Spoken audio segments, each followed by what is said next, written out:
Pues buenas tardes, bienvenidos y bienvenidas a la presentación del libro Trumpismo discursivo, origen y expansión del discurso de la ola reaccionaria global, cuya autora es Laura Camargo Fernández, profesora de la Universidad de las Islas Baleares y que ha sido editado recientemente por la editorial Verbum, tanto en formato papel como en formato digital.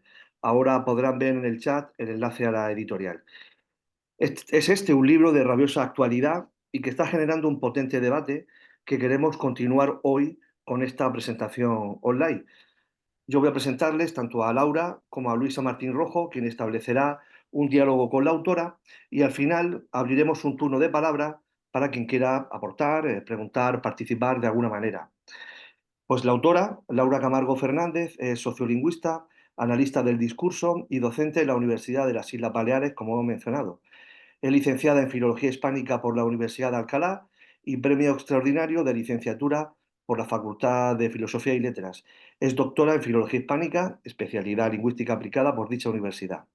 Ha impartido docencia de posgrado en la Universidad Autónoma de Nuevo León, México, en la Universidad de La Habana, en la de Sevilla y en la propia Universidad de Alcalá, así como charlas y conferencias en la Universidad de Chile, en la CUNY de Nueva York, en la Universidad de Guadalajara, México, en la Universidad de Murcia, en la Complutense y Autónoma de Madrid.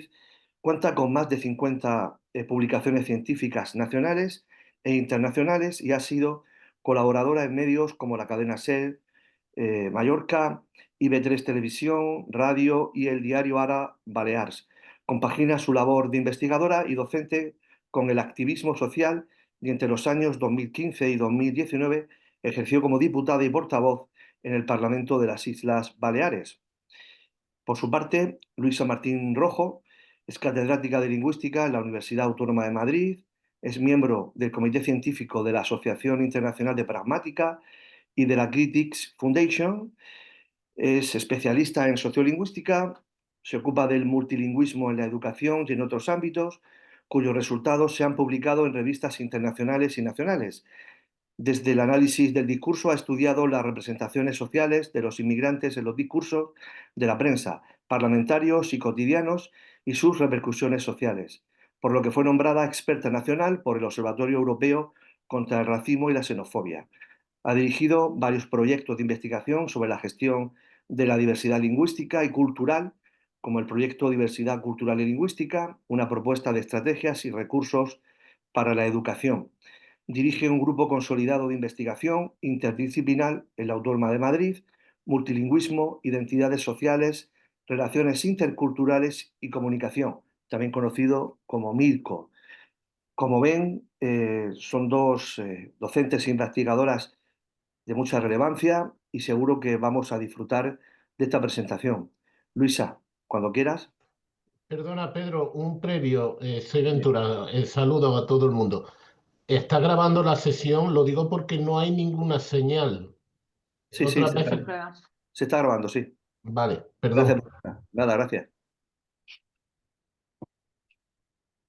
Vale, pues bueno, voy a empezar como creo que es de recibo dando las gracias, sobre todo y de manera muy especial a las dos personas que hoy me acompañan aquí, a Pedro y a Luisa, porque han tenido que ver en modos diferentes y con grados de implicación distintos y desde lugares diferentes han tenido mucho que ver en la elaboración o en el impulso, podríamos decir, necesario para poder llevar un proyecto como este a buen término. Digo a buen término porque me estoy adelantando, no sé después cuál será el juicio de quien lo lea, de quienes lo leáis, porque espero que el libro sirva, bueno, para debatir y para pensar y para ver qué hacemos, porque creo que tenemos también que plantearnos hacer algo. Y como decía, tanto Pedro como Luisa han sido fundamentales para poder desarrollar el trabajo y es muy importante para mí que hoy me acompañen y que, bueno, saber también que no me voy a quedar sola, ¿no? Que en este camino voy a contar con gente comprometida y que pone su inteligencia y que pone su sabiduría y su generosidad también al servicio de la transformación y de pensar este qué hacer tan necesario en un momento como el que enfrentamos de reaccionarismo y de, bueno, de una ola que parece que puede engullirnos de un momento a otro y que en algunos lugares del planeta está ahora mismo, digamos, en periodo de auge, ¿no? Entonces, bueno, yo voy dándole aquí a admitir porque a mí también me va saliendo, ¿vale? Si alguien se puede ir encargando de admitir a la gente que entra en sala.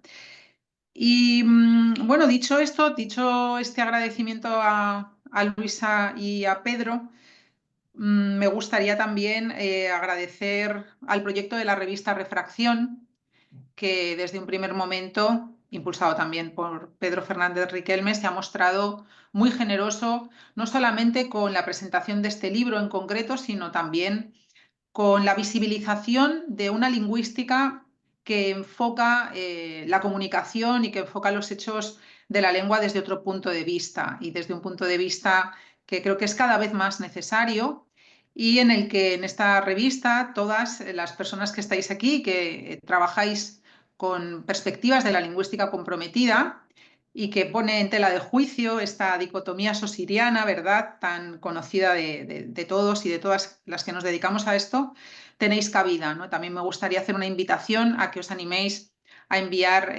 vuestras propuestas a la revista Refracción porque es un lugar fantástico y desde el cual tenemos mucho que pensar también, ¿no?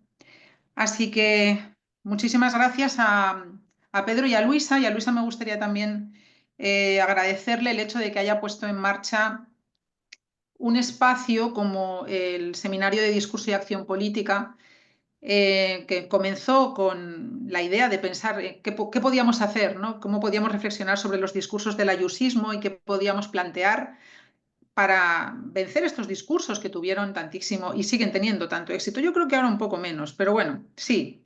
En el ámbito de la Comunidad de Madrid, incluso más allá, y que circulaban a gran velocidad por las redes sociales, se hacían virales, encontraban también acomodo en espacios publicitarios y de los cuales todo el mundo hablaba, ¿no? Y empezando a reflexionar sobre estos discursos del ayusismo, pues enseguida hubo, bueno, pues una necesidad de ver de dónde venía todo esto y exactamente, bueno, qué estaba pasando con este discurso reaccionario que se estaba desarrollando en distintos lugares del planeta, cuáles eran sus conexiones, si realmente había algo parecido a lo que hoy ya sabemos que existe, que es una internacional reaccionaria, y cómo los discursos que se estaban articulando en estos distintos proyectos de la internacional reaccionaria podían conectarse entre sí. Así que, bueno, tanto Pedro por la parte de animarme siempre a no abandonar el libro, por la parte de leerme los capítulos, por la parte de, bueno, de aportar buenas ideas también, cuando había momentos en los que el libro podía tener alguna flaqueza. Y la de Luisa, por siempre ser un acicate para seguir pensando sobre estos temas y para compaginar la investigación con el activismo, como a mí me gusta hacer, solamente puedo darles las gracias. Bueno, pues no, gracias a ti, Laura. Laura ha sabido hacer de la necesidad virtud, ¿no? Porque este libro empezó como un requerimiento de la NECA y terminó siendo un trabajo que se lee muy bien, que se disfruta mucho y que acierta o pone el dedo en muchas llagas de las que vamos a hablar, ¿no?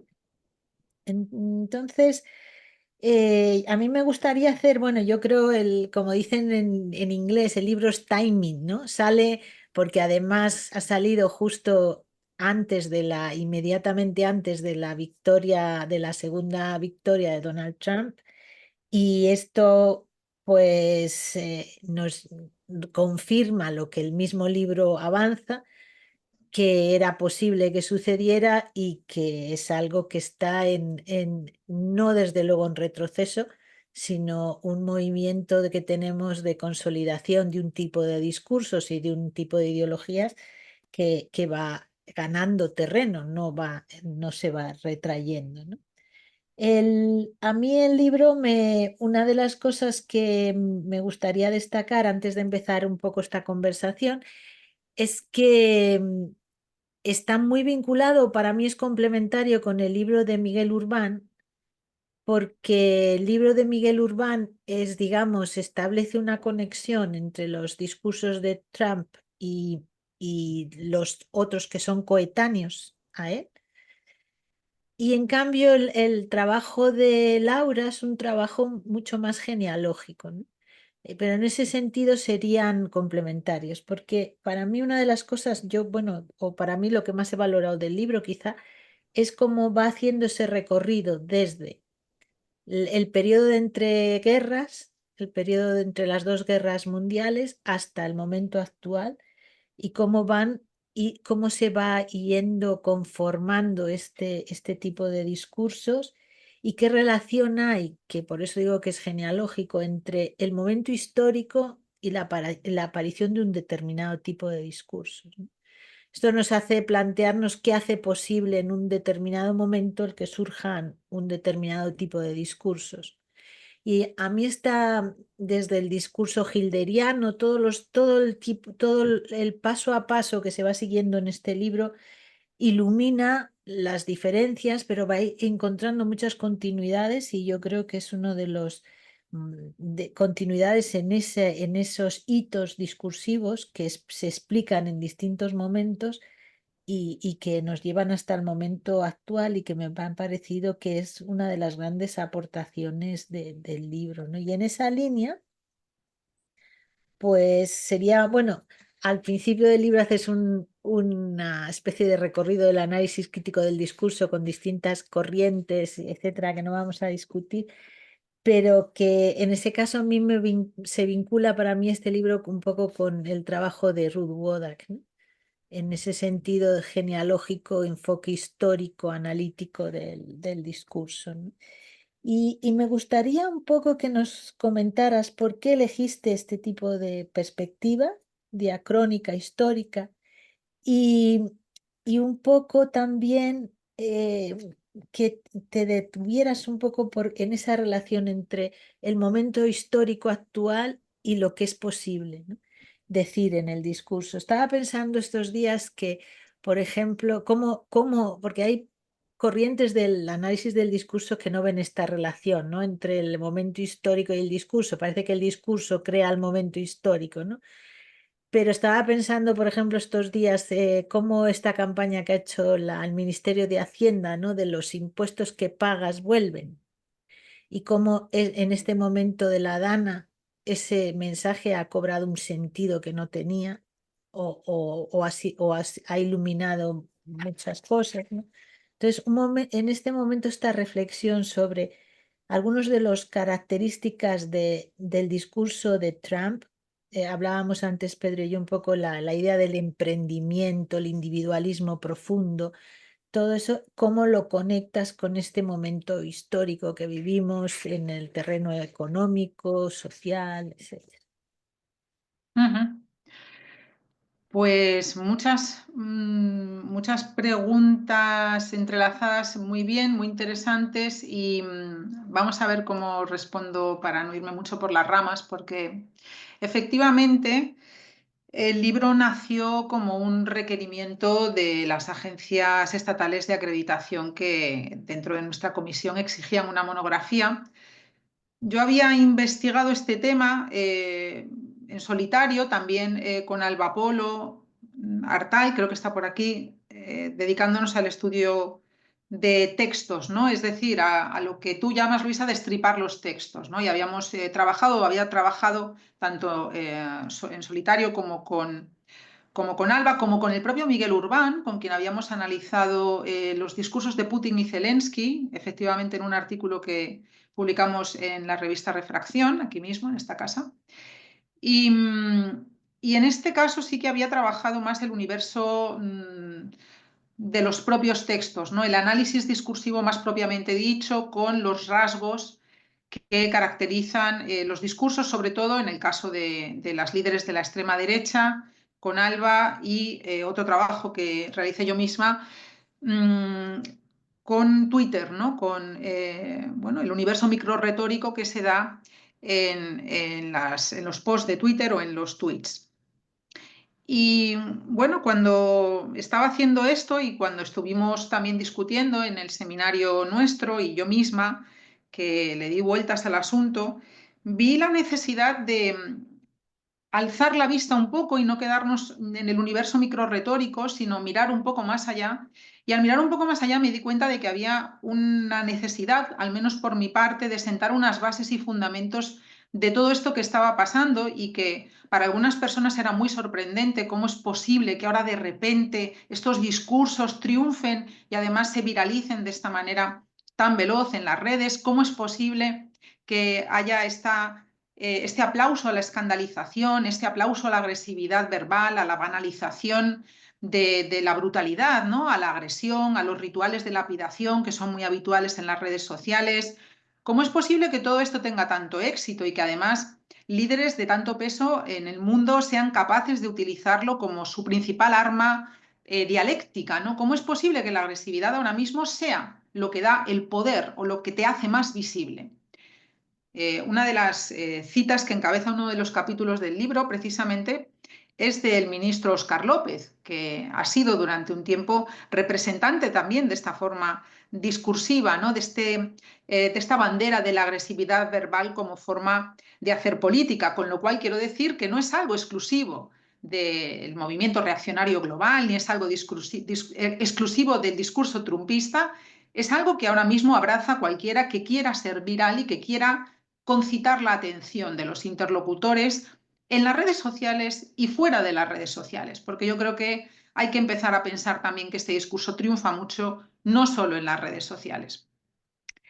Y claro, debido a esta necesidad de alzar la vista y debido a que me di cuenta en cuanto empecé a mirar algunos discursos del periodo de entreguerras que tú has mencionado, empecé a observar que había unas similitudes muy sorprendentes, no solamente desde el punto de vista del contexto histórico, sino desde las propias estrategias retóricas que se ponían en marcha.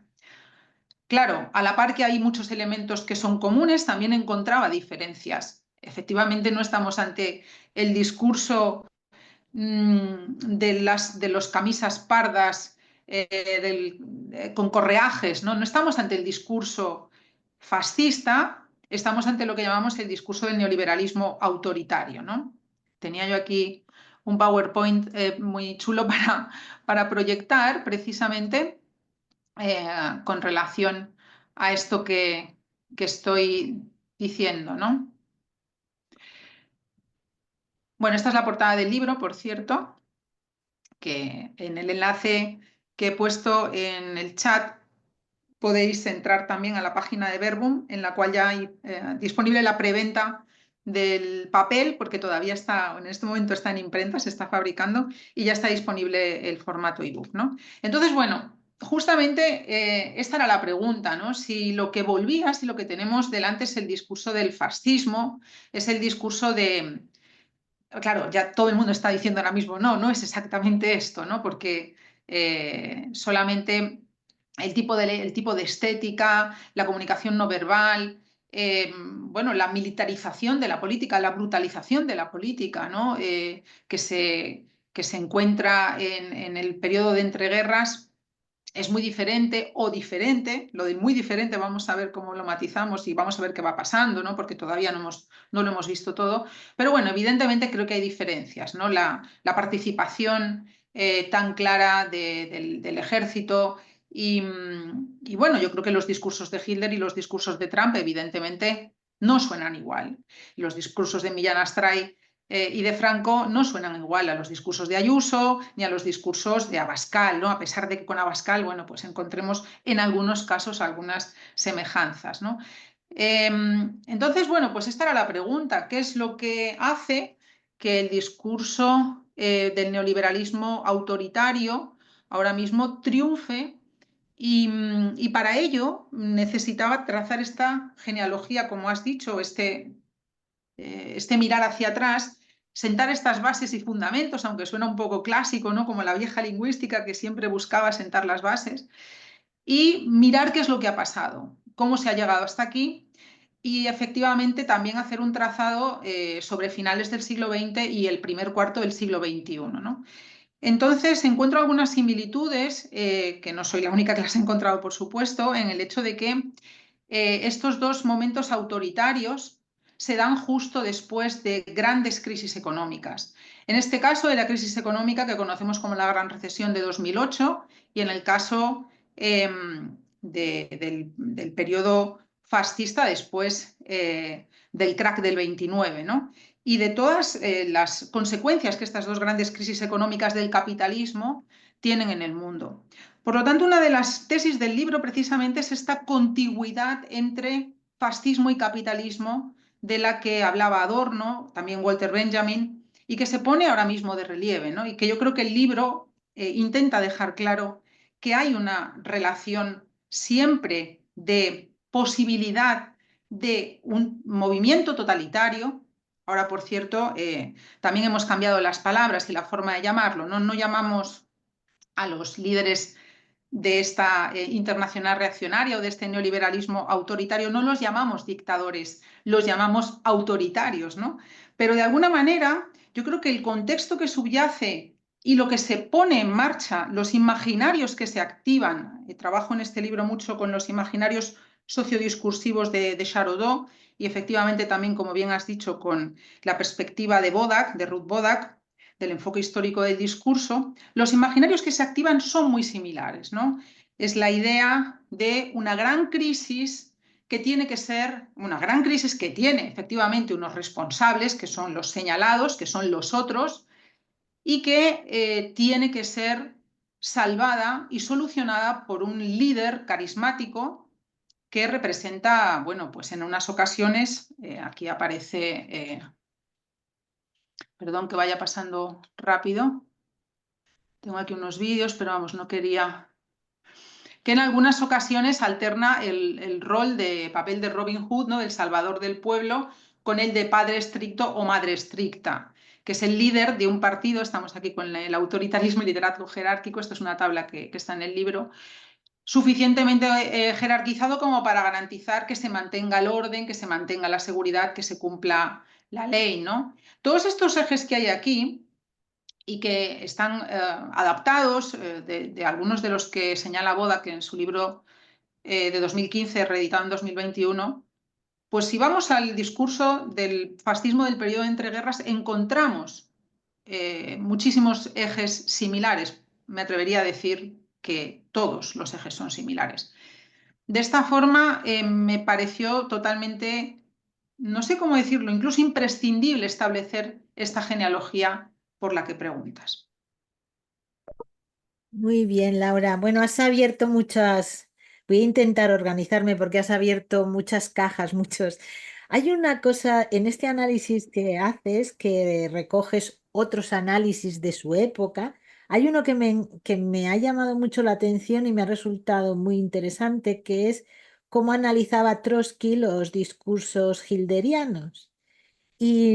Y señalas, como decía Trotsky, que en el caso de Hilder, que no era el más inteligente, ni el mejor orador, ni el más completo y ni el más fino de todo el equipo, pues en el caso de Hilder pasaba algo que también pasa en el caso de Trump, que es el que menos es más para ellos, ¿no? Ser menos inteligente les beneficia, a ser menos finos, ser menos, hablar peor, ¿no? Ser peores oradores. Entonces, me gustaría un poco si podrías entrar un poco en esta cuestión de que el menos es más y cómo muchas veces riéndonos de la poca base educativa de alguna de estas personas o del mal orador que es Abascal, si no les beneficiamos, porque la lógica es distinta, ¿no? Y luego ya entramos un poco en lo de las emociones, me gustaría, que está conectado con esto, si quieres. Sí, esto también es otro, yo creo, de los elementos comunes y a la vez creo que es uno de los ejes que también están sabiendo explotar mejor, ¿no? Y es la cuestión de la conexión con las masas. Creo que la conexión con las masas se hace ahora, bueno, esto ya lo estudió Fairclough, que también aparece referenciado porque es uno de los bueno, tú también sales mucho en el libro, Pedro también, efectivamente habéis hecho aportaciones que a mí me han inspirado y que sin duda sigo, ¿no? Pero en el caso de Fairclough hablaba mucho de la espectacularización del discurso, de la democratización de los discursos y de la personalización, ¿no? Entonces yo creo que estos elementos están sabiendo explotarlos muy bien. Y precisamente el hecho de no ser el más afilado de los lápices de la clase, ¿no? No ser el lumbreras de la clase y el que es más listo, yo creo que les está haciendo precisamente establecer esta conexión mucho más directa, ¿no? Trump tiene una comunicación no verbal que no tiene nada que ver efectivamente ni con la de, bueno, con la de ninguno de los que hemos comentado, ¿no? Ni con la de Hitler, ni con la de ninguno de los líderes del periodo entre guerras. Tiene una comunicación no verbal que es muy directa. Incluso su forma de establecer contacto visual con las personas a las que aparenta reconocer, ¿no? Él hace, bueno, además del peculiar bailecito este que hace con los brazos, que le hace aparecer, por un lado, como mira que no tiene temor al ridículo, por otro lado, como suficientemente desinhibido como para que haya quienes digan, este hombre realmente no tiene vergüenza de nada, hace lo que a mí me gustaría hacer, pero yo no me atrevo a hacer. Y lo mismo con lo que dice lo que a mí me gustaría decir sobre los inmigrantes, diciendo cosas como que se comen a las mascotas, a los perros, a los gatos.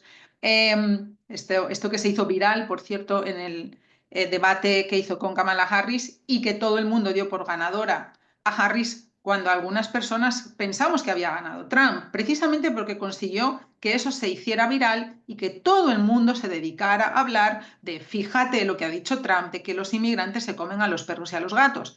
Del debate de Kamala nadie dijo nada, porque realmente ya tampoco dijo nada, no soltó ninguna propuesta que fuera especialmente visible o especialmente recordable. Sin embargo, todo el mundo al día siguiente y la semana siguiente hablaba de este bulo de Trump diciendo que los haitianos se estaban comiendo las mascotas, ¿no? Entonces esto que llaman la desinhibición reaccionaria, esta forma de decir, bueno, soy como vosotros, realmente no importa que no leamos mucho, no importa que no seamos gente muy instruida, porque nosotros somos antiélite, somos anti-establishment. No queremos ser como estos profesores de universidad aburridos que vienen a darnos lecciones sobre qué es lo que tenemos que hacer. Nosotros sabemos lo que tenemos que hacer y el repertorio y el menú de lo que hay que hacer es realmente reducido. De hecho, el propio Partido Republicano, de esto también hablo en el capítulo 5, cuando se elige a Trump la primera vez, cuando Trump consigue derrotar a todos los demás, incluso al hermano de Bush, de George Bush, ¿no? A Jeb Bush, al cual sometió a escarnio una y otra vez, no solo había Hillary Clinton en el lado opuesto, ¿no? También contra sus propios adversarios dentro del GOP, del Grand Old Party, también había mucha mofa y mucha destrucción, ¿no? Mucha polarización. Bueno, pues en realidad la mayoría del Partido Republicano pensaba que lo iban a someter a un impeachment muy pronto, ¿no? También algo que sucedió con el propio Ronald Reagan, que, bueno, él había entrado ya como gobernador de California, tenía más experiencia, pero en realidad la gente los veía como muy poco adecuados a los dos, realmente gente que no iba a estar a la altura de ocupar la presidencia de los Estados Unidos.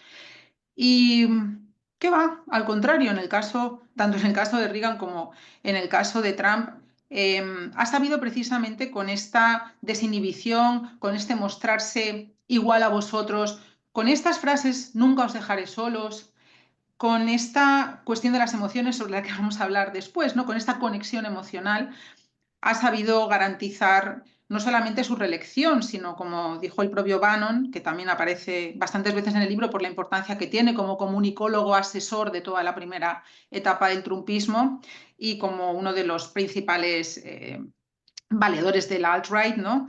Y con una importancia enorme en la internacional reaccionaria que luego quiso organizar en torno a The Movement. Tenemos Trump para 30 años, ¿no? Lo dice Bannon en un documental sobre su figura, en The Brink, el gran manipulador, en el cual él precisamente habla de esto, ¿no? De la idea de que el grado de adhesión de las masas a este nuevo líder hará que, independientemente de si está o no en el poder, siga existiendo esta adhesión. Y yo creo que el discurso y la forma de comunicarse, esto que hace, como decía al principio, perdón que me voy, de identificar a alguien en el público y de hacer un gesto, señalarlo y hacer así, fijar la vista en él o en ella y señalarlo con el dedo, guiñarle el ojo, en realidad no mira a la cámara, mira a las personas que lo rodean. Y haciendo este gesto lo que hace es que cada una de las personas que está mirando a la cámara y que está mirando que él hace ese gesto y ha elegido a una persona, se sienta esa persona. Entonces creo que son en realidad, bueno, pues bastante hábiles, independientemente de que no sean los lápices más afilados del lapicero, ¿no? Del estuche, que no sean los lápices más afilados del estuche. Claro, es que esto de ser poco adecuado es más, ¿no? Porque realmente no es el político profesional, ¿no? Sino que precisamente por salirse de digamos, del marco, por no hablar como hablan, por hacer cosas que no hacen, los que llaman ellos profesionales, ¿no? Políticos, ¿no? Porque Vox usa mucho el hablar de los políticos y diputados que hablan de los políticos como que fueran otros, ¿no? Es una cosa que es completamente esquizofrénica, ¿no? Pero realmente ese poco adecuado es uno de de las razones del éxito, ¿no? Y esto me gustaría un poco plantear que llevo un tiempo, ¿no? Dándole vueltas en que necesitamos volver a estudiar la cuestión de la legitimación, ¿no? Y la deslegitimación.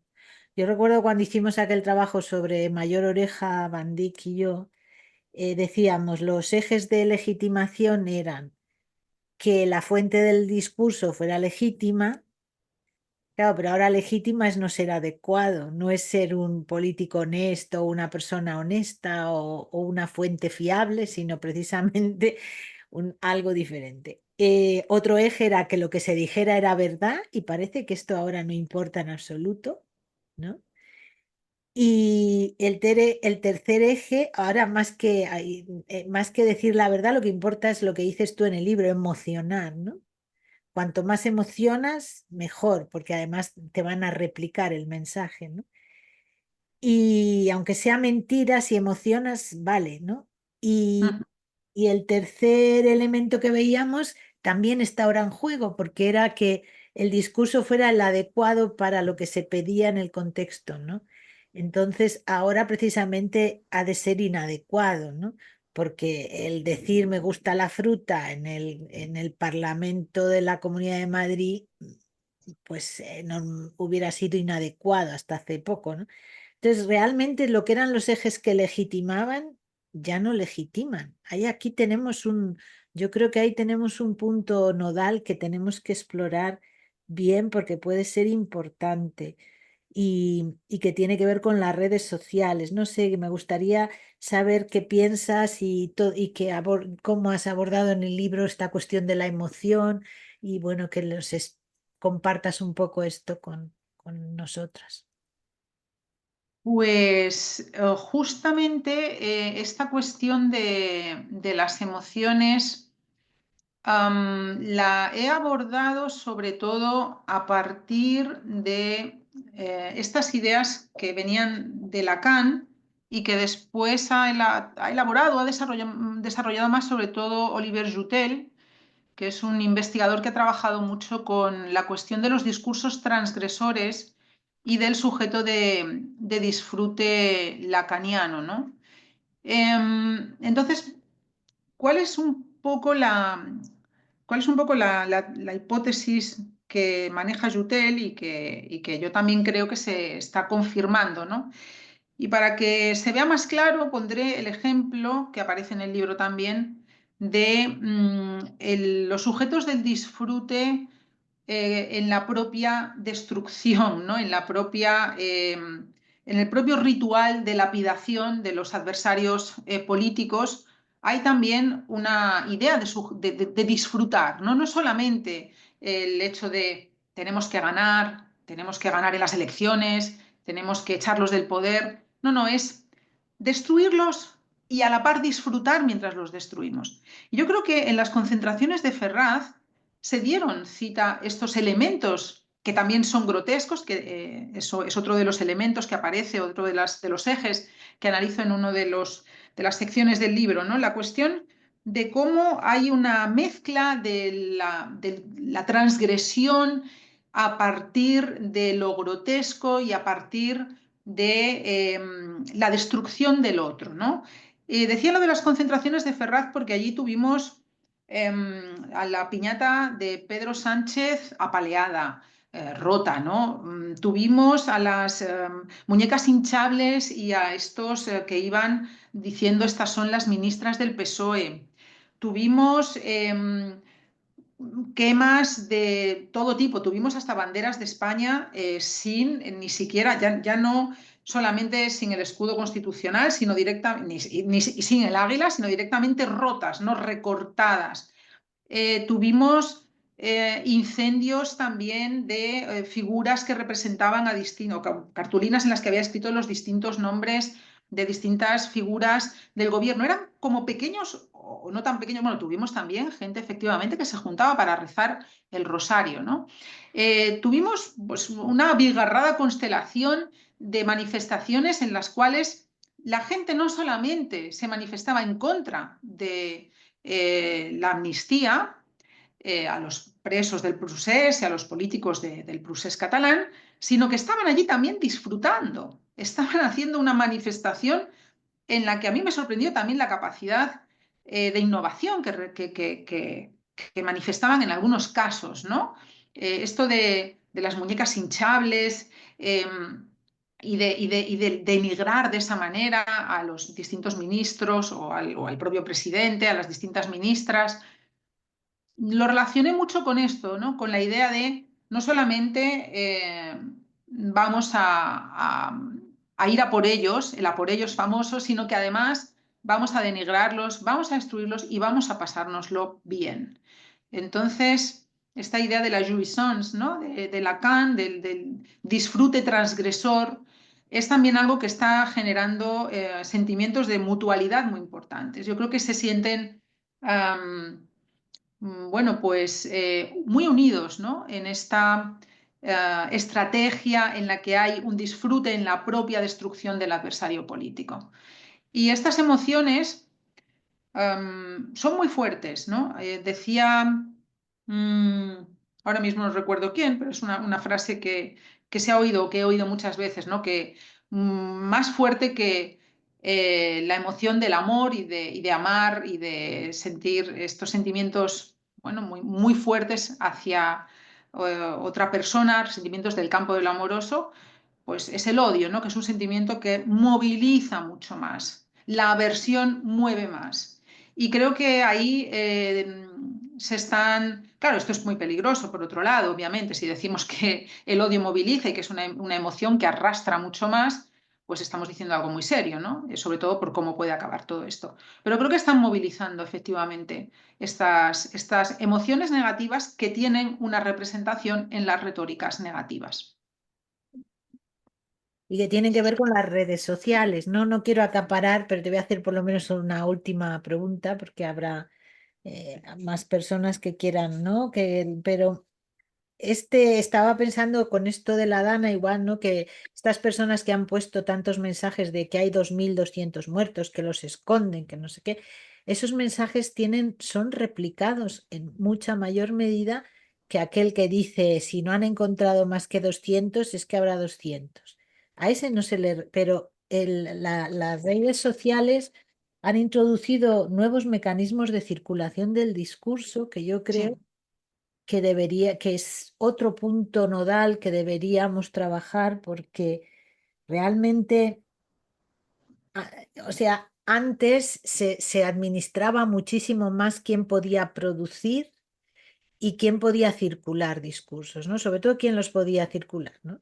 Yo estaba pensando, al leer el libro me acordaba de Teresa Carbó, que trabajó esto de cómo se prohibió enseñar a escribir a las comunidades indígenas en México, ¿no? Se las prohibía aprender a escribir, no podían porque de esa forma no podían circular tantos discursos, ¿no? En esa medida ahora con las redes sociales todo el mundo puede producir y circular. Pero claro, luego están las leyes de la réplica, de la circulación, que van más con eso, con la emoción. Y una cosa que me ha interesado mucho por ignorante que soy de esto, que cuando realmente en el libro hablas de algo que yo llamo el imperio de las máquinas, ¿no? Porque las máquinas en las redes sociales son las que si tienes mucho dinero puedes poner a replicar mensajes o a lanzar mensajes. Y cuando se intenta censurar o administrar esa circulación, también están las máquinas haciendo la censura, ¿no? Y me ha gustado y me ha interesado mucho esto del algo speak, algo speak, Ujú, y, ujú. y el me gusta la fruta, el lenguaje codificado. No sé si nos quieres hablar un poco de esto. Sí, bueno, la verdad es que Ahí lo- justamente el capítulo cuarto, que es la comunicación política en la era postdigital, tiene, bueno, pues no sé si más, diría todo el capítulo está dedicado a las redes sociales, ¿no? Y a la importancia que tienen en todo este movimiento, ¿no? Hay una parte que me interesa mucho del tema de las redes sociales y es el propio hecho de la relación que hay entre los bulos y el capitalismo digital, ¿no? Que esto, bueno, luego voy con lo del algo speak que has comentado, que esto me parece que es algo de lo que se habla demasiado poco, ¿no? Y es como el propio hecho de la necesidad de atraer la atención y de mantener la atención en los tablones estos que utilizó la alt-right, la derecha alternativa o así llamada, ¿no? La alt-right norteamericana en la primera campaña. Yo creo, por cierto, paréntesis, que el movimiento este de la derecha alternativa se lo ha fagocitado el MAGA, el movimiento MAGA, que ahora mismo también está en trance de fagocitar al propio Partido Republicano, ¿no? Pero bueno, en esta primera parte, los tableros estos de imágenes de 4chan, 8chan, Reddit, tenían un papel fundamental y tuvieron un papel fundamental para, bueno, hasta para la creación de QAnon, de la gran teoría de la conspiración que después acaba desembocando en el asalto al Capitolio, ¿no? Del 6 de enero de 2021. Y ahí la única manera de mantenerse en la parte alta del tablero era soltarla más gorda, ¿no? Soltar o poner el meme más gracioso, ahí nace la rana Pepe y toda la imaginería que hay detrás de eso y decir barbaridades. Entonces, la única forma de conseguir que no te taparan el resto de posts que se iban escribiendo en esos tablones digitales, que eran 4chan, 8chan, 8Q más adelante, cuando todos los van expulsando, ¿no? Porque sobrepasan los límites del decoro y de lo que se puede aceptar en estos sitios, aunque ya los habían violado todos, pero en fin. Pues era decir barbaridades. Y esa era la forma de captar atención, de tener aceptación y de tener ese sentimiento de estar alone together, ¿no? De estar solos pero juntos, de estar en tu casa con tu tablet o con tu portátil o con tu teléfono aislado, porque muchas veces en los Estados Unidos no se vive en lugares comunitarios en los que la gente se encuentre mucho, ahora sí más en la iglesia evangelista, eso también es cierto, pero muchas veces la gente está muy sola delante de su ordenador y, bueno, pues ese sentimiento de estar juntos, solos pero juntos, se generaba mucho también a partir de estas interacciones que eran en realidad, pues eso, shitposting, ¿no? Lo llamaban, postear mierda, decir barbaridades, muchas de ellas, por supuesto, mentiras, ¿no? Y yo creo que esta fórmula luego pues ha funcionado y se ha quedado, ha venido a quedarse, ¿no? Jody Dean defiende una idea muy interesante que es esta del capitalismo digital y es que estamos todo el rato ahí minando datos, ¿no? Y estamos de alguna manera pues participando de este juego en el cual nuestra propia interacción con las redes sociales está siendo monetizada, está siendo utilizada, ¿no? Ahora sabemos también que para el OpenAI este de ChatGPT se han utilizado también nuestras interacciones, ¿no? Y yo creo que todo esto, bueno, pues de alguna manera acaba conduciendo a que las formas en las redes sociales sean como son y a que ya se dé por hecho que si estás en la red social tienes que decir cosas que, bueno, en realidad que sean verdad o mentira tampoco importa tanto, ¿no? Y luego, sobre todo, pues eso, cuanto más agresivo, cuanto más iconoclasta, cuanto más escandalizador, pues más posibilidades tienes de ser viral.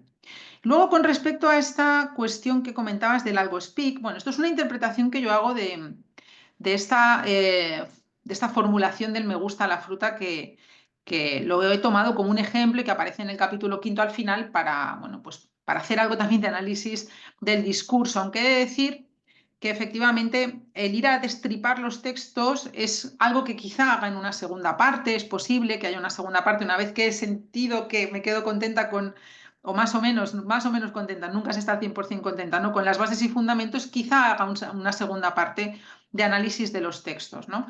Entonces, esta idea del me gusta la fruta como una interpretación del algo speak, que en realidad se puede decir algo lengua también, ¿no?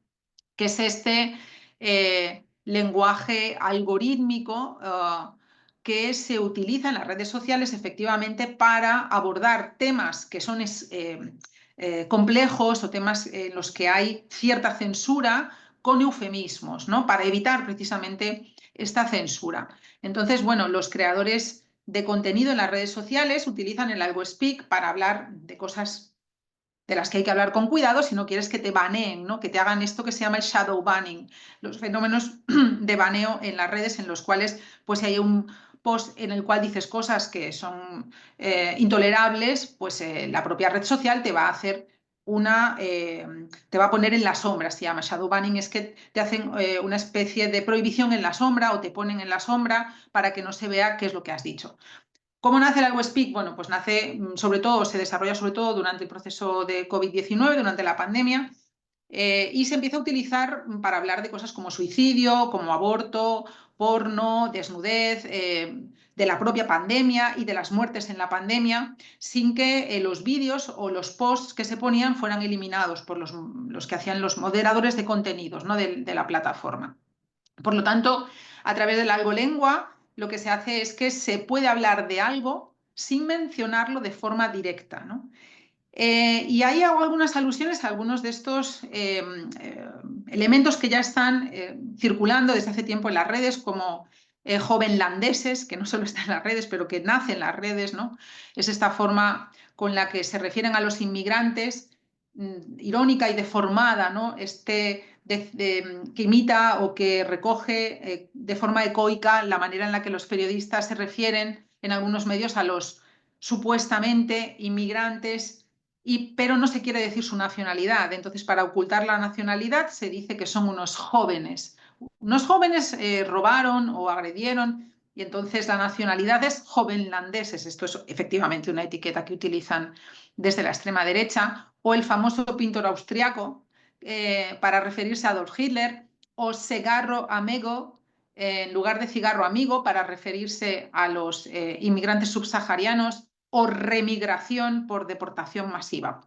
Entonces, bueno, estos son algunos ejemplos, ¿vale? Hay también emojis que se utilizan dentro del AlgoSpeak, pongo algún ejemplo de esto, y luego paso a hablar precisamente del me gusta la fruta, que se leyó en los labios de la presidenta de la Comunidad de Madrid creo que era en la investidura de Sánchez, sí, en la investidura de Sánchez, ¿no? Cuando Sánchez hizo alguna alusión a algo relacionado con su hermano. Y bueno, pues yo creo que fue una de estas cuestiones en las que dices, pues mira, otra vez, ¿no? Están también haciendo este antagonismo disfrutón, ¿no? Un antagonismo disfrutón en el cual, bueno, pues Ayuso yo creo que también se ha especializado, ¿no? Y me gusta la fruta, que se hizo no solamente viral en redes, llevaban camisetas. Aparece también la cena de Navidad del año pasado en la cual se ve a Ayuso regalando cestas de fruta, camisetas con fruta, decían el nombre de una fruta para insultar a alguien, y esto se extendió por todos los mentideros políticos, ¿no? Y por todos los espacios públicos también políticos, para humillar a quien fuera o para vilipendiar a quien hiciera falta, ¿no? Y se hacía con esta frase tan naif y tan aparentemente inofensiva, que además podía correr sin ningún tipo de censura muy bien en las redes sociales. Y por eso justamente lo relacionaba con el AlgoSpeak. Es la resistencia a lo políticamente correcto, ¿no? Yo Justo. Yo creo que están, de verdad que no, en un libro como este, para que tenga una mayor difusión y se entienda un poco la utilidad del análisis del discurso, no hace falta entrar en destripar, ¿no? Yo no creo que, yo creo que el libro es como un plato que se cocina en la que los ingredientes tienen que tener un equilibrio, ¿no? Y creo que está muy ajustado y que además tenemos un poco que transmitir socialmente lo que hacemos, ¿no? Porque a veces por un miedo de que nos digan que los analistas no hacemos análisis, que hacemos política o que somos sociólogos, no somos lingüistas, a lo mejor metemos cosas, pero que este libro tiene, yo creo, una necesidad de expandirse fuera de los círculos más estrictamente académicos, ¿no? Y yo creo que eso es un acierto y es uno de los grandes valores. Yo tenía alguna cosa más, pero creo que ha pasado casi una hora que llevamos hablando y querrán otras personas. No sé, Pedro, ¿cómo lo ves?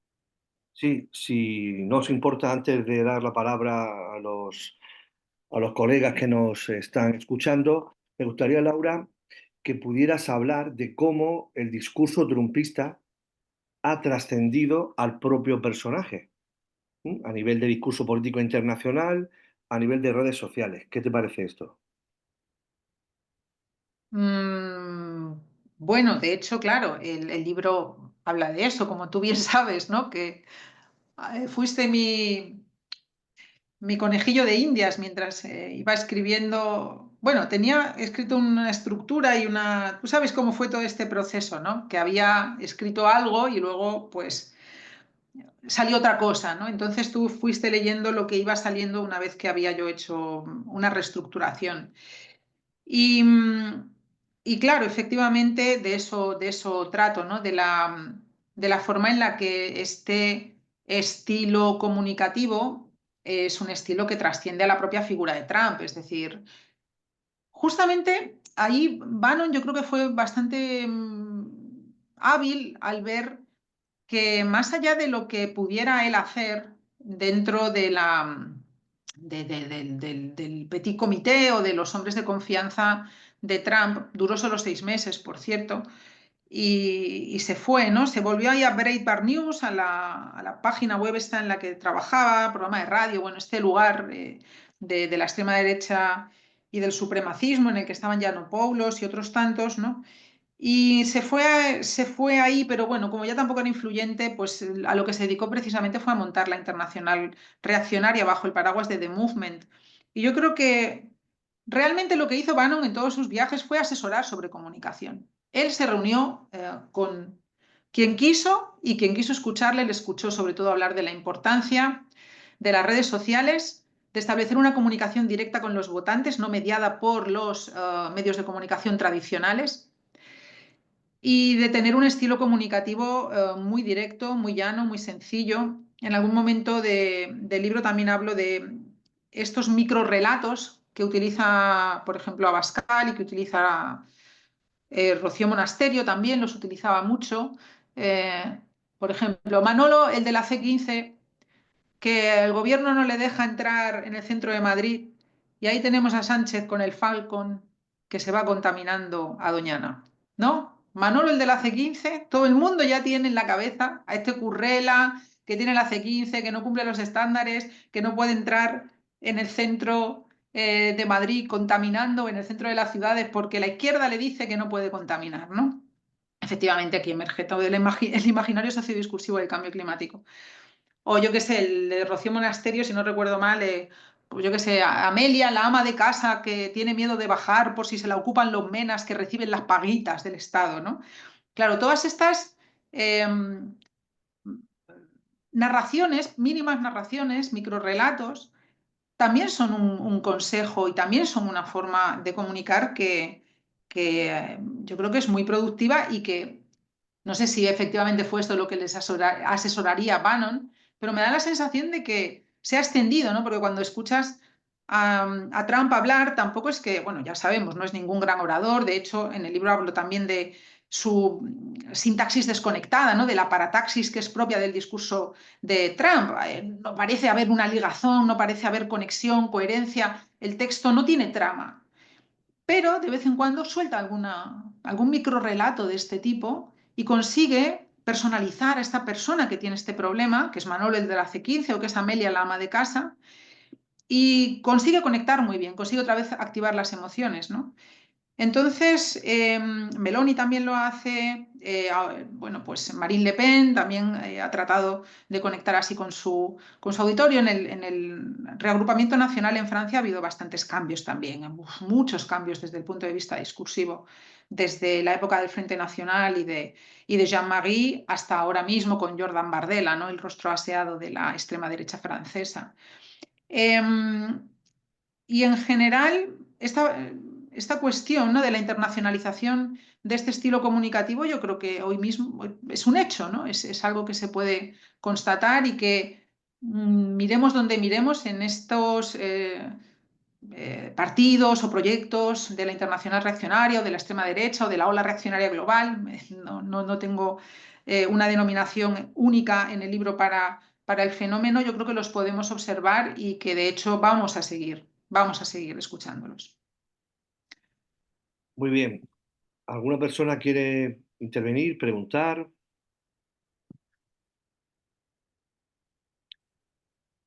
José del Valle,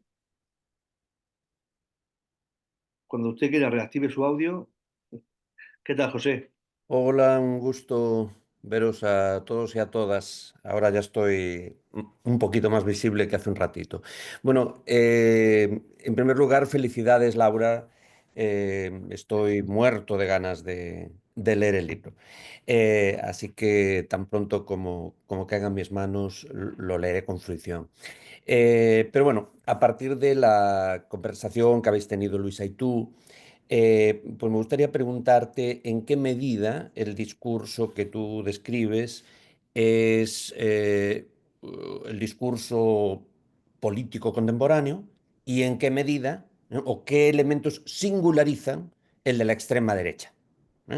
¿Eh? Porque me parece que muchas de las características de la discursividad política que han surgido en vuestra conversación son características que, por un lado, han estado en la discursividad política desde siempre y que, por otro lado, en la actualidad, si acaso con mucha mayor prominencia, eh, intuyo yo, creo yo, que están presentes en todo el espectro político. Entonces, la pregunta va, porque es algo además que a mí me inquieta, ¿no? ¿Qué es lo que singulariza el discurso de la extrema derecha? ¿No? De todos estos elementos, ¿cuáles son singulares de la extrema derecha y de serlo porque lo serían? Y aquí retomo la primera pregunta de Luisa, que encuentro importantísima, ¿no? Es decir, los discursos tienen sentido en función de su relación dinámica con condiciones históricas precisas, ¿no? Es decir, cuáles serían las condiciones históricas que dan lugar a que la extrema derecha utilice la discursividad de tal manera, si es que esta efectivamente es distinta, ¿no? Y bueno, ahí la dejo. Y de nuevo, felicidades, suena estupendísimo esto. Muchas gracias, José. Gracias por estar aquí. También significa mucho para mí que estés hoy aquí. Y bueno, he de decir que tuve la oportunidad, que me disteis la oportunidad, que me diste la oportunidad en CUNY de presentar algo muy embrionario, ¿no? Cuando estaba empezando a trabajar con esto. Y, y me pareció, pues eso, un espacio muy interesante y tuvimos conversaciones muy interesantes y comentamos cuestiones de bibliografía también que me han servido mucho, ¿no? Entonces te agradezco muchísimo también el apoyo y hay algo también de aquella visita a CUNY en este libro. Bueno, aquí he proyectado esta tablita que pertenece a un trabajo que se publicó en 2023, pero la tablita la hice en 2022, por lo tanto faltan un montón de cosas, ¿no? Aquí hay algunas de las cuestiones que quizá diría yo que pueden ser las características de esta forma discursiva más propia de la extrema derecha. Claro, obviamente la personalización, la democratización de los discursos, el hecho de la espectacularización, todo esto que comentábamos antes que había definido Fairclough, claro, no es exclusivo del discurso de la extrema derecha. Sin embargo, hay algunos rasgos que aquí aparecen recogidos y que también esta tabla, aunque tiene otra forma física, porque esta es la tabla que publiqué en el capítulo en 2023, pero es el mismo contenido, ¿no? Yo creo que estos rasgos sí que tienen algo más que ver, ¿no? Hoy podríamos decir que el uso de bulos o de medias verdades se ha extendido mucho, ¿no? Como antes decía, bueno, pues la verdad es lo que atrae más pares de ojos, ¿no? Aquello que más triunfa y aquello que se queda en la parte alta del tablero es aquello que vamos a mirar más. Por lo tanto, la verdad ya no importa tanto, lo que importa es mantenerse, ¿no? Entonces, bueno, es verdad que las medias verdades e incluso los bulos no son patrimonio exclusivo de la extrema derecha, pero yo creo que sí que es cierto que hay un grado de explotación infinitamente mayor en el espectro del discurso trumpista, de esta forma de distorsión permanente de la verdad, de que en realidad no importe decir algo que no sea verdad, ¿no? Que no importe incluso no decir nunca la verdad. Entonces, este uso de los bulos, las narrativas de amenaza, la amenaza ante ese peligro que está permanentemente sobrevolándonos y que hace necesario e imprescindible la presencia de un líder fuerte que alterne el papel de Robin Hood con el papel de padre o madre autoritaria, ¿no? El llamado discurso anti-establishment de la incorrección política, yo creo que también es un rasgo fundamental, ¿no? Cuando oíamos, o cuando yo he oído también para este libro, los debates que tenían Felipe González y Aznar, pues bueno, podríamos decir que la extrema derecha se concitaba o se concentraba en aquella época en el Partido Popular, ¿no? Que era la gran casa de todas las derechas de todo tipo, y que tenía sus almas más extremas también ahí, ¿no? Pero es cierto que en esos debates en los que había polarización, había también emociones y había metáforas y contraposiciones, no había esta necesidad por parte de ninguno de los dos de manifestarse políticamente incorrectos, de manifestarse contra el establishment y de decir, bueno, pues como por ejemplo en el caso de Trump o en el caso de Alvise, aquí tenemos ahora mismo el fenómeno de Alvise Pérez, no somos outsiders de la política y no pertenecemos a todo este espectro de politicuchos que llevan toda la vida chupando del bote, ¿no? Yo creo que esto es algo que caracteriza al discurso de la extrema derecha. Y la búsqueda de chivos expiatorios, aunque es cierto que en el discurso populista, llamado discurso populista de izquierdas, también se ha estudiado que hay chivos expiatorios. Yo, por cierto, la noción de populismo, ahí lo exploro en el libro, realmente no la utilizo como categoría política, sino justo como una categoría discursiva, ¿no? Hago un análisis de por qué creo que populismo no es una categoría para definir un proyecto político, como no lo es decir este partido es hiperbólico o este partido es metafórico, ¿no? Tampoco creo que ser populista defina lo político, define lo discursivo y cómo lo discursivo se utiliza con una finalidad política, ¿no? Entonces es verdad que los chivos expiatorios aparecen también, pero yo creo que son utilizados de una manera diferente en el discurso de la extrema derecha. Quizás sobre esto se podría hacer un poco más de análisis, ¿no? Ahora mismo pienso que la búsqueda de chivos expiatorios y focalizarlo, por ejemplo, en los inmigrantes, que la inmigración sea el principal chivo expiatorio, creo que es un hecho que ha definido a la extrema derecha y que, bueno, ahora mismo, por ejemplo, pues va cada vez ampliándose más el espectro y se va penetrando también hacia la derecha, ¿no? Efectivamente, incluso hacia el centro político también, ¿no? Porque la cuestión del pacto de inmigración y asilo no lo ha firmado solo la extrema derecha, ni siquiera solo la derecha, también lo ha firmado el Partido Socialista Europeo, ¿no? Pero sí, esta banalización, la victimización, es cierto que tendríamos que mirar cómo se puede diferenciar, ¿no? de lo que hacen los otros partidos, pero yo creo que se utiliza en mayor medida, en mayor grado. Cuantitativamente habría una diferencia también en la ridiculización y la deshumanización del exogrupo. Y bueno, pues son cuestiones a seguir explorando, pero sí me da la sensación también de que, no, la sensación no, esto sí que es algo que lo he desarrollado más, ¿no? La cuestión de la falta de trama, la falta de una arquitectura textual sólida, ¿no? El hecho de que no importe conectar los argumentos, de que puedas saltar de un tema a otro esto de la difícil traducción de los discursos de Trump, ¿no? Es muy difícil traducir el discurso porque el intérprete se queda bloqueado, no sabe muy bien cómo ha saltado de un tema a otro, si estaba hablando de una cosa, por qué ahora salta a esta otra, cuándo la retoma. Y esta falta de trama, ¿no? Yo creo que también hay una intencionalidad de transmitir la política como algo inconexo. Y creo que esto me parece que sí que está relacionado con este discurso más propio de la extrema derecha. Beatriz Gallardo lo llama pareidolia, si no recuerdo mal, ¿no? El deseo de generar una sensación de pareidolia, de que las imágenes se parecen entre sí. Cuando vemos una nube y decimos, mira, esa nube es como un caballo o como lo que sea, parece una cara de un abuelo.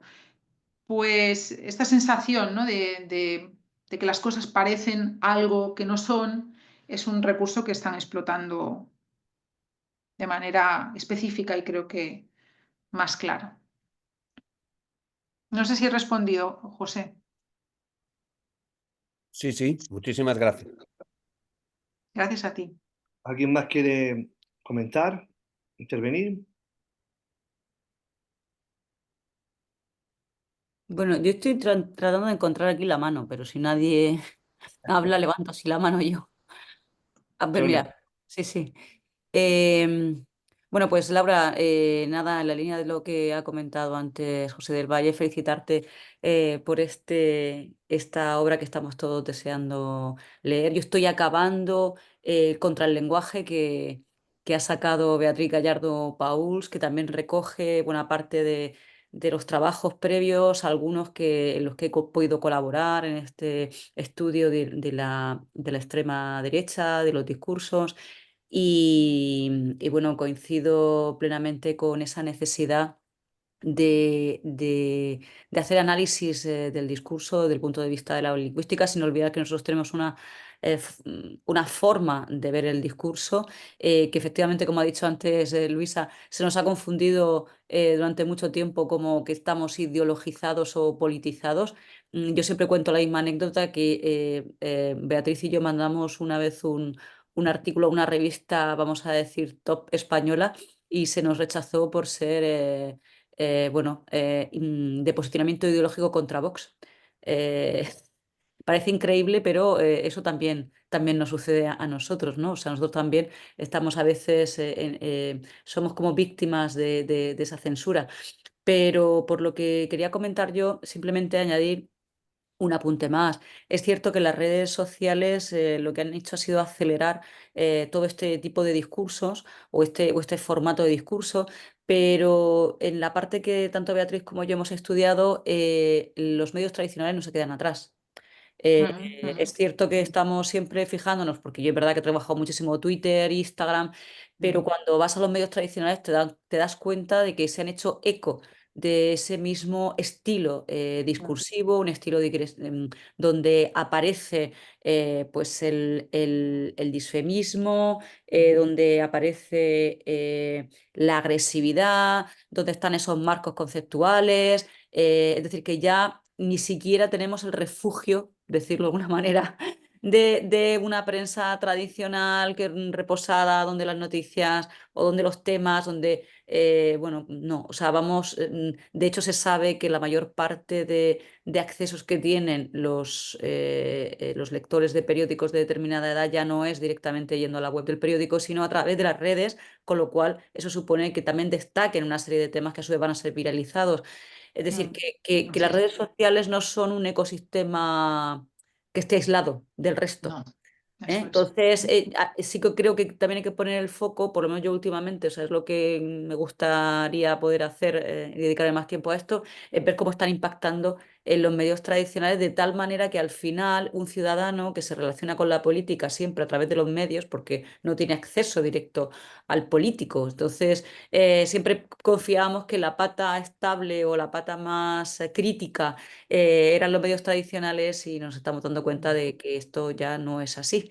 Entonces, bueno, simplemente por apuntar que además, o sea, ese trumpismo discursivo que en redes es como muy exagerado y como tú muy bien has visto y has señalado, cada red tiene su función, y su estilo discursivo, bueno, pues la prensa, bueno, la televisión ya sabemos que es espectáculo, ¿no? Pero la prensa, la radio, en fin, están viéndose afectados por esta forma y este estilo discursivo de la política y generando eso que tú muy bien has comentado y que también ha comentado antes Luisa. O sea, ahora lo que se estila es el antipolítico, el político no profesional, el político, el showman, y claro, con todo lo que ello supone, ¿no?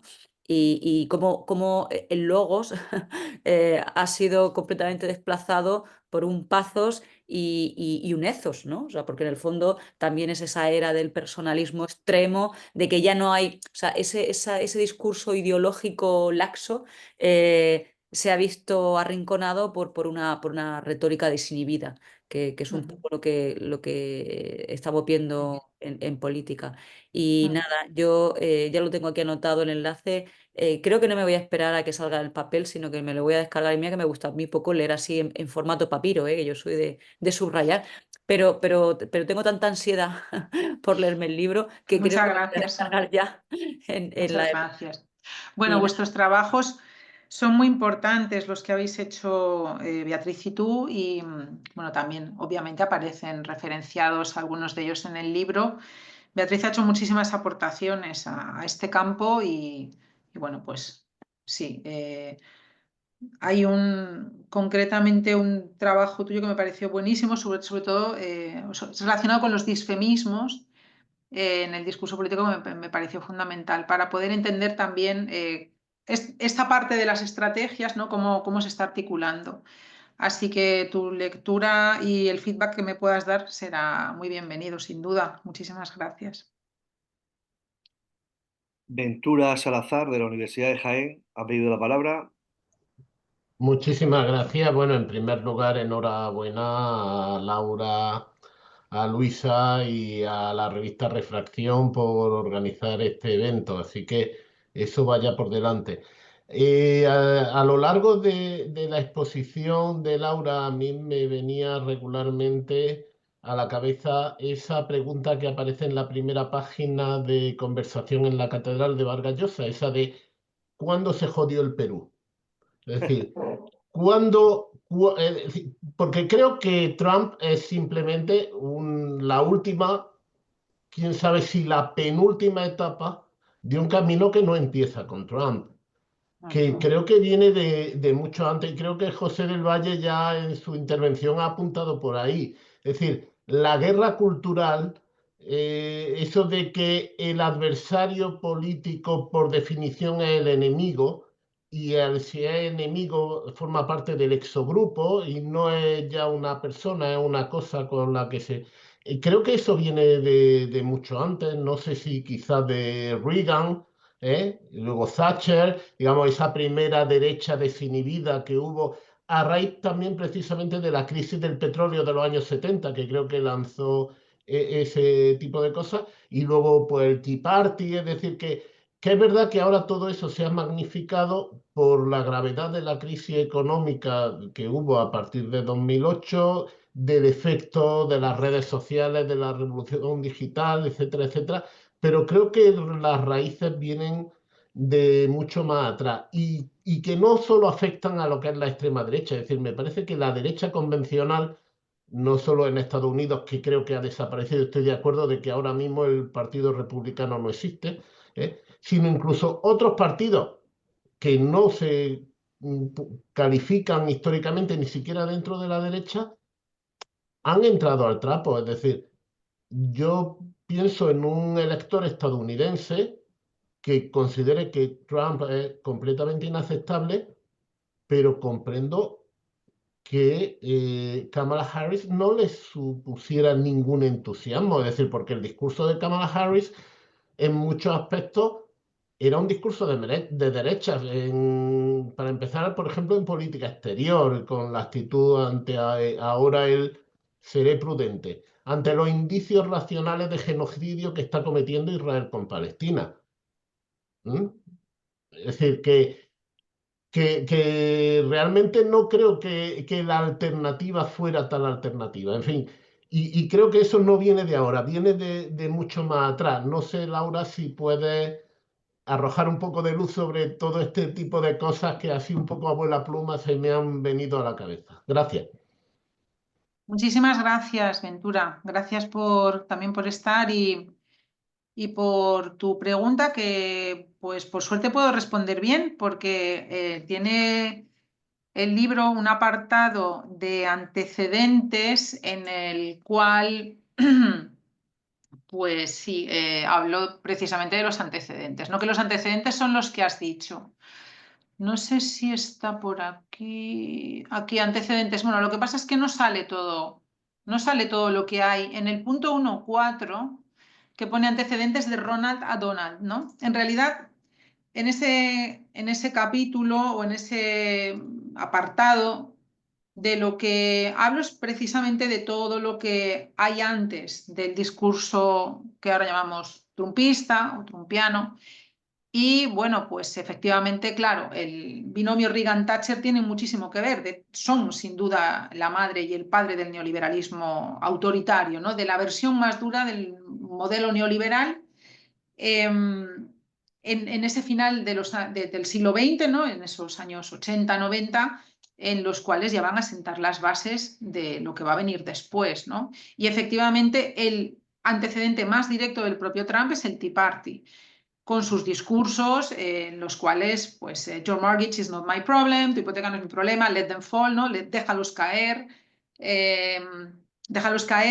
no a los bancos, no a Lehman Brothers, ¿no? Que había causado fallida y que había pues, entrado en bancarrota, ¿no? Y hecho quebrar a tantas familias, sino déjalos caer a los que tenían las hipotecas, ¿no? Entonces, bueno, este discurso de esta desinhibición reaccionaria viene de muy atrás, ¿no? La propia Thatcher, que decía esto de la economía es el método, el objetivo es conquistar el alma. Y yo creo que ahí había una lectura muy profunda, ¿no? De la propia necesidad de comunicarse de una manera, de cómo llegar a conquistar el alma, a partir de un modelo económico que era un modelo muy jodido, ¿no? Un modelo que iba a dejar a mucha gente atrás y un modelo que iba a hacer pues eh, que hubieran millones de personas o centenares de miles de personas que no pudieran tener una vida digna, ¿no? Y de eso lo hace Thatcher, destruyendo el movimiento obrero, destruyendo el movimiento sindical y destruyendo también gran parte de las industrias, en la minería, bueno, sabemos también todas las huelgas que hubo y la victoria que declaró Thatcher después, ¿no? De mi mayor victoria se llama Tony Blair, que yo creo que eso tiene muchísimo que ver también con esta necesidad de dejar alguna huella a través de un legado político, pero creo que también discursivo, ¿no? Conquistando, como decía ella. La economía es el método, el objetivo es conquistar las almas.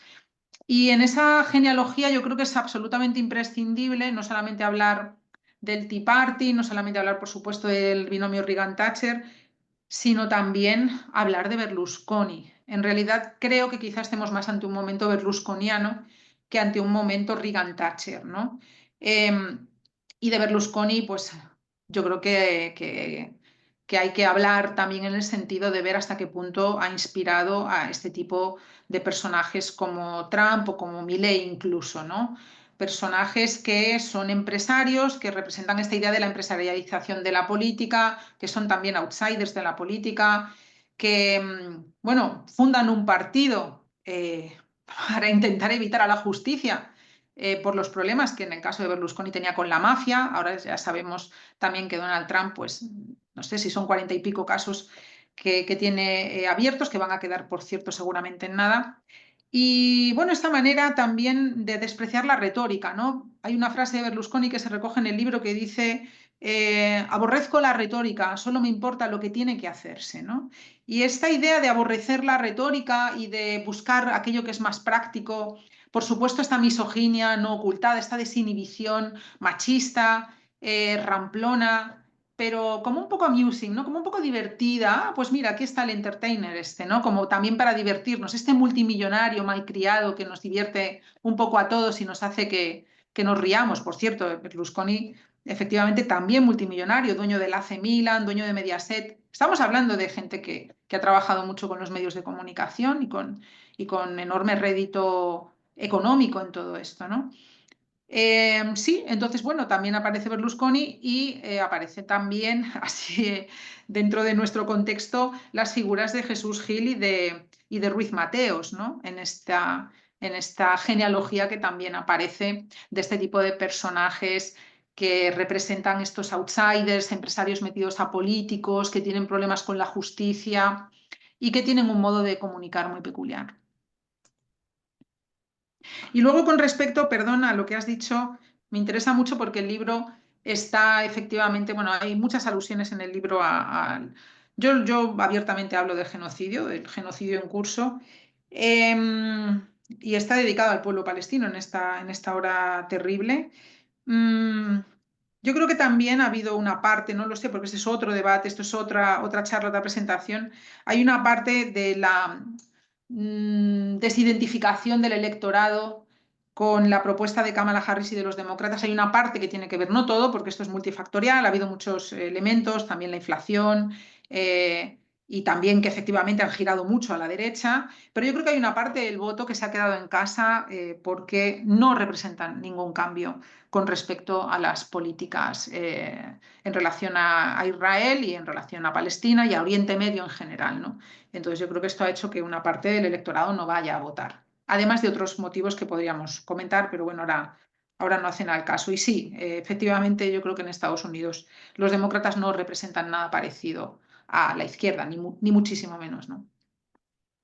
Muchísimas gracias. Y gracias, José, por el comentario en el chat, que también me parece muy oportuno. Gracias. Exacto, sí, sí. Sí, Laura en el libro también habla de Jesús Gil, de Ruiz Mateos y de otros antecedentes como Berlusconi, efectivamente. ¿Alguna palabra más?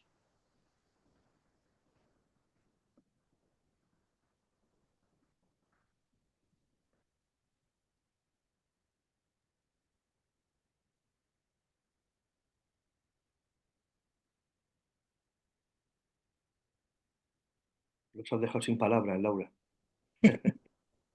Voy a copiarme esto que dice José, Muy sobre interesante. todo por la parte de los tres. Sí, estos que has dicho, Cicciolina o Berlusconi, Berlusconi sí, a Cicciolina no, pero vamos, Jesús Gil, Ruiz Mateos, todos estos están en el libro. Pero esta parte de JF Canix, o sea, como de las etapas, ¿no? Del proceso de espectacularización del discurso, esto es muy interesante, Sí. me lo voy Es a... verdad, el caso, si me permitís, el debate presidencial de Kennedy y Nixon es famoso porque fue el primer debate televisado en directo entre dos candidatos presidenciales.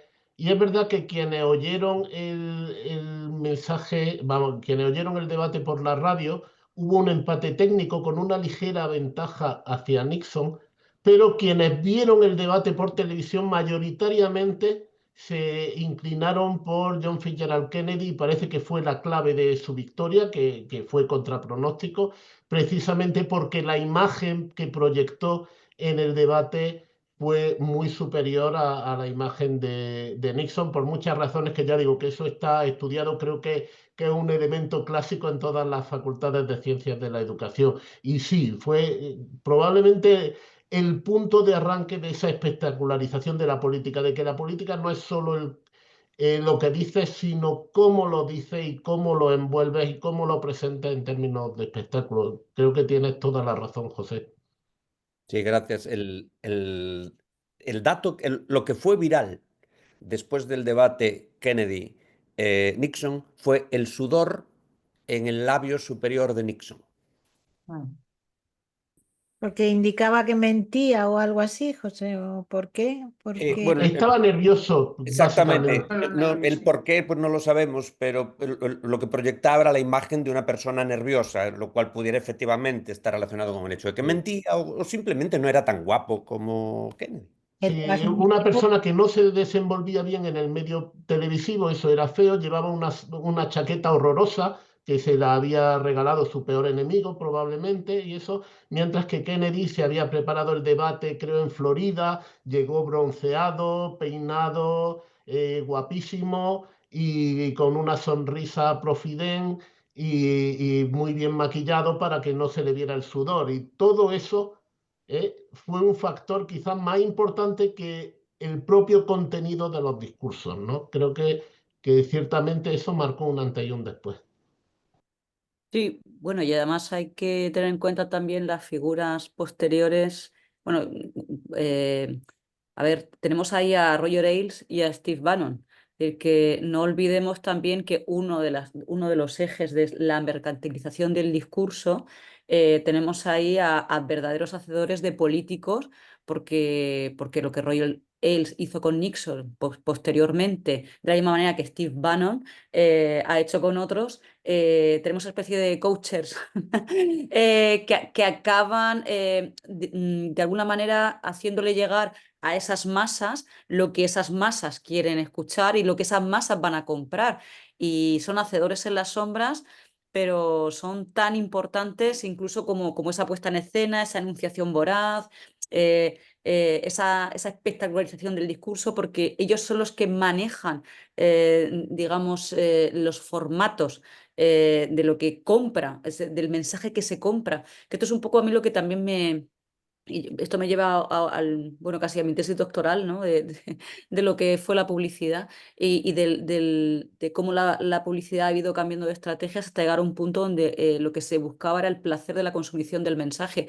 Y esto en política pasa lo mismo. O sea, actualmente, o sea, me resulta más placentero consumir determinado tipo de mensaje independientemente del contenido. O sea, es el placer de consumir un meme, una historia sarcástica, un lenguaje políticamente incorrecto, lo que me produce satisfacción y no tanto, lógicamente, el qué se dice.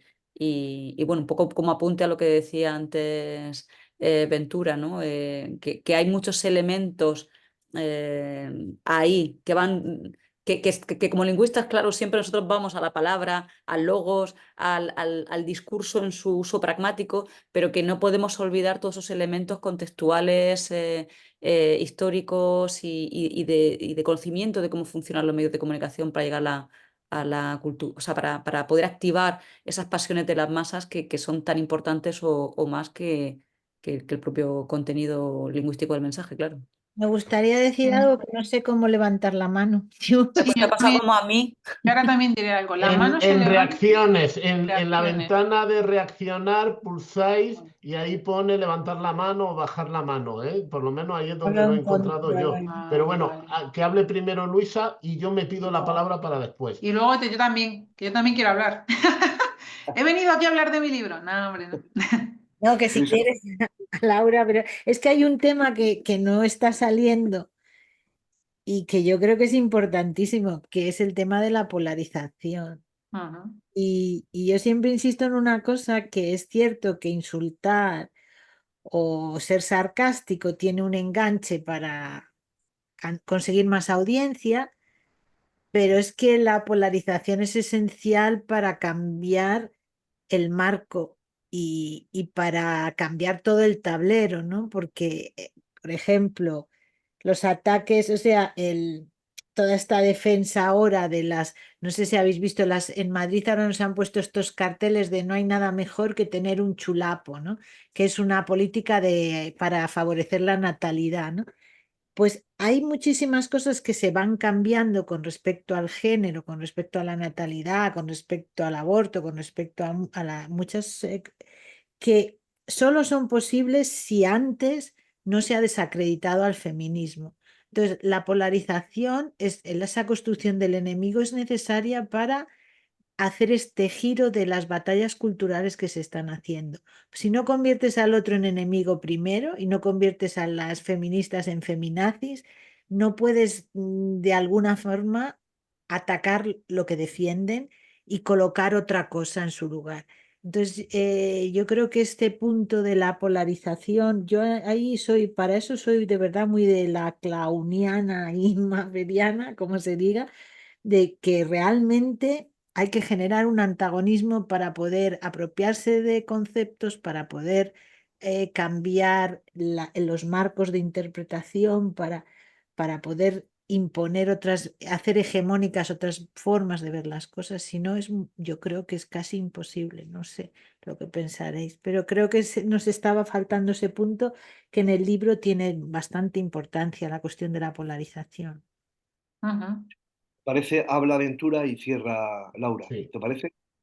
Ventura. Vale, no, era en relación con lo que había comentado Sonia Madrid sobre Bannon, etcétera. Creo que aquí en España, dentro de su radio de acción, hay un personaje muy prototípico de toda esa figura que es Miguel Ángel Rodríguez. Es decir, cuando hablamos de Isabel Díaz Ayuso, a veces se nos olvida que realmente esa señora, en tanto que figura política, es un constructo artificial y quien hay detrás y quien lo ha hecho es Miguel Ángel Rodríguez, que además en eso es muy listo, hay que reconocérselo, porque además todo lo que es un caso de corrupción de una persona vinculada a Isabel Díaz Ayuso, de momento se ha saldado ya con la dimisión del político de la oposición, con una acusación al fiscal general del Estado, nada menos, etcétera, etcétera.